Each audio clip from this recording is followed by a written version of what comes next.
พี่น้องมื้อนี้ข่อยสิพาเว้าเรื่องข่าวดาราหลังเรื่องหลุยส์สกอตกับนุ่นลามิดาเป็นคู่รักที่ฮักกันแพงกันพี่น้องผู้ใดก็อ่อนช้อนอยู่คู่ฮักคู่นี้น่ะเขาเจ้าฮักกันแพงกันมาโดนแล้วก็แต่งงานกันเป็นคู่หัวผัวเมียกันพี่น้องแต่มันก็มีข่าวเศร้าสำหรับหลุยส์กับนุ่นพี่น้องเนื่องจากว่าเอ่อได้สูญเสียลูกอันเป็นที่รักพี่น้องก่อนเวลาอันกำหนดว่าต่อไปแล้วท้องมอสิคลอดแล้วสิคลอดวันที่24มกราคมนี้แต่ว่าวันที่10มกราคมเกิดภาวะมดลูกแตกพี่น้อง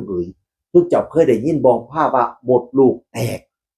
อีก14มื้อสิคลอดแต่เกิดภาวะมดลูกแตกก่อนไปโรงพยาบาลปวดท้องแล้วเลือดออกหลายแล้วคุณหมอก็ตรวจพบว่า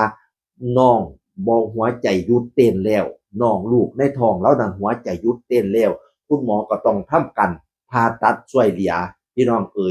ช่วยเหลือด่วนนอนอยู่ ICU หลายมื้อหลายคืนกว่าสิฟื้นขึ้นได้เนี่ยมันเสี่ยงดิพี่น้องมดลูกแตกเลือดออกหลายช็อกก็ยังว่า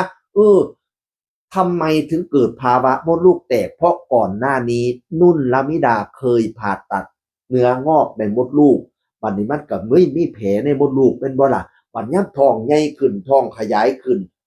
มันมีแผลเดิมอยู่แล้วไงมันก็เสี่ยงต่อการแตกพี่น้องโอ้ยแต่นี่ตนชาติให้อีก14มื้อก็สิคลอดพันเกิดภาวะมดลูกแตกก่อนพี่น้อง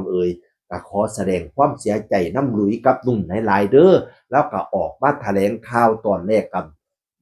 บ่ว่าสินนี่ดอกแต่ว่าผู้นั้นก็ถามผู้นี้ก็ถามมันก็กระทบกระเทือนทั้งจิตใจเราพี่น้องเราก็เลยจูงแยกมือกับเมียเรามาแถลงข่าวมาชี้แจงทั้งน้ำตาโอ้ยรุดตนชาติให้พี่น้องจักสิว่าจังใดดีเนาะวันที่นี่มันเกิดภาวะมดลูกแตกแล้วเขาเจ้าก็จับท้องอีกต่อไปได้ไหมมันก็ท้องได้แต่ก็เสี่ยงอยู่วันนี้เขาเจ้าก็เลยถามเรื่องภาวะการอุ้มบุญพะนะว่าวันนี้ขอยสิเว้าเรื่องการอุ้มบุญสู่ฟังการอุ้มบุญก็คือเอาไข่ของเมียเฮากับเอาอสุจิของผัวเฮานี่มาผสมกันเป็นตัวเรียบร้อยแล้ววันนี้ไปฝากไว้ในท้องอีกผู้นึงพี่น้อง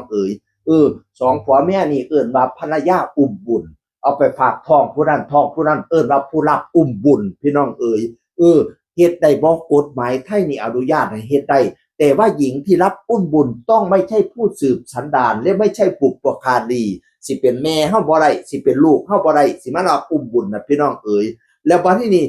ผู้ที่สิไปเป็นสามีอุ้มบุญน่ะต้องเป็นสามีที่จดทะเบียนกันสมรสกันเรียบร้อยแล้วมีข้อบ่งชี้ทางการแพทย์ว่าไม่สามารถตั้งครรภ์ได้พี่น้อง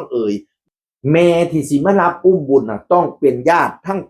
ฝ่ายเมียก็ได้ฝ่ายผัวก็ได้ต้องเป็นญาติของผัวเมียคู่นี้จังมารับอุ้มบุญได้คันบ่มีญาติอีหลีเป็นหญิงอื่นก็ได้แต่ต้องได้รับอนุญาตจากคณะกรรมการพนาบานะคุณแม่ที่จะรับอุ้มบุญจะต้องอายุเกิน20ปีและไม่เกิน40ปีเคยมีบุตรมาแล้วด้วยห้ามทำเป็นการค้าบ่ให้จ้างบ่ให้ซื้อบ่ให้ขายกันพี่น้องถ้าฮู้ว่ามีการจ้างการซื้อการขายกันนี่โทษจำคุกสูงสุด10ปีปรับบ่เกิน 200,000 บาทเด็กที่เกิดขึ้นถือว่าเป็นบุตรชอบด้วยกฎหมายของสามีภรรยาอุ้มบุญลูกเกิดมาเป็นของสองผัวเมียนี่ผู้รับอุ้มบุญสิมาว่าเป็นลูกเจ้าของบ่ได้ตามกฎหมายว่าจังซั่นพี่น้องเสริมเป็นความรู้พี่น้องจังใดก็ขอแสดงความเสียใจกับคุณหลุยกับคุณนุ่นนำเด้อพี่น้องเสียงอื่นคนเก่าเว้าสู่ฟังสวัสดีครับสวัสดีครับ